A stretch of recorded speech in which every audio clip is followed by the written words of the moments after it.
Have you ever felt so lazy you'd do anything to avoid work? Well, let me tell you about a boy named Ryan. He lived in a small village and was famous for one thing, being incredibly lazy. He was supposed to help his father in the rice fields, but he spent most of his time finding clever ways to do as little as possible. For instance, instead of running around to scare away birds, he built a whole system of poles and ropes. With just a little tug from his shady resting spot, he could make flags wave all across the field. He was smart, no doubt, but his laziness always came first. One summer, disaster struck. Ryan's father fell gravely ill, leaving the entire field in Ryan's hands. Suddenly, there were no shortcuts. The relentless sun beat down, the weeds grew faster than he could pull them, and the crops started to wither. For the first time, Ryan saw the real consequences of his laziness. The guilt was crushing. He realized his desire for ease had put his family's livelihood at risk. He felt lost and ashamed, watching the dying field that was supposed to feed them. Just when things seemed hopeless, a royal announcement echoed through the village. The king was holding a grand competition at the palace, and the winner would receive a chest of gold. For Ryan, this wasn't just a competition, it was a lifeline. That chest of gold could buy medicine for his father and food for his family. It could save them. With a newfound determination burning inside him, he decided to enter. When he told the villagers, they just laughed. Ryan, the laziest boy in the village? He won't last a minute, but their ridicule didn't matter. Ryan had a powerful reason to try, something far more important than his own comfort. The competition began at the edge of a massive lake. The first challenge was simple: get to the other side.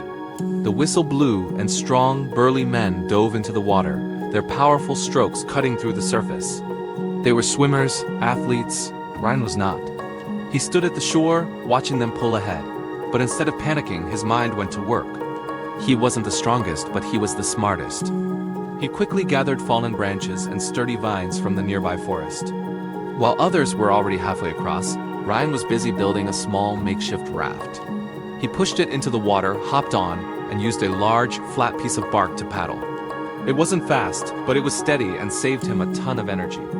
To everyone's surprise, he reached the other side, exhausted but not defeated. He had finished third, just enough to qualify for the final round. His brain had outmatched their brawn.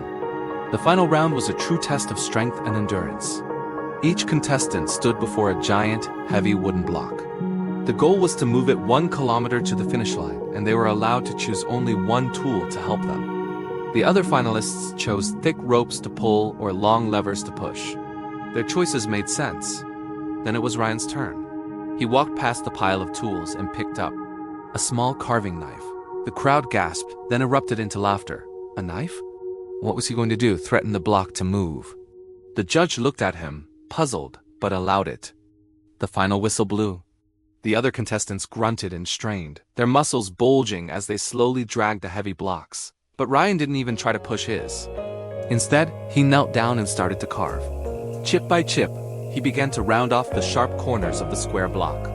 It was slow, meticulous work. The crowd whispered, confused. Was this another one of his lazy tricks? But as he worked, a plan emerged. He wasn't just carving, he was transforming. He was turning the block from an immovable square into a giant wooden wheel. After what felt like an eternity, he finished.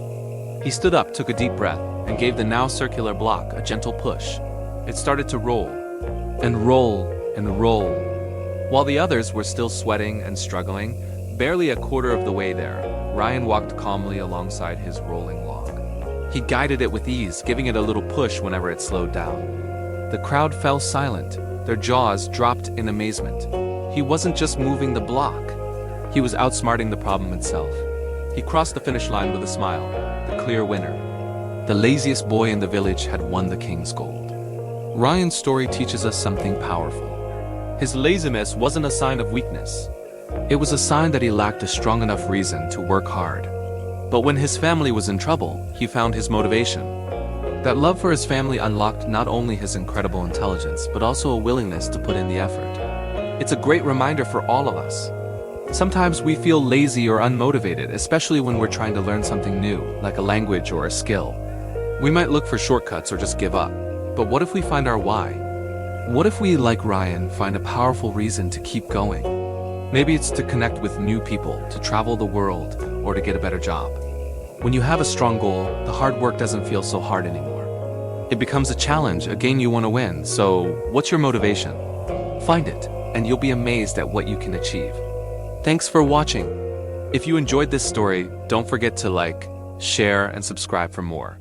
See you next time.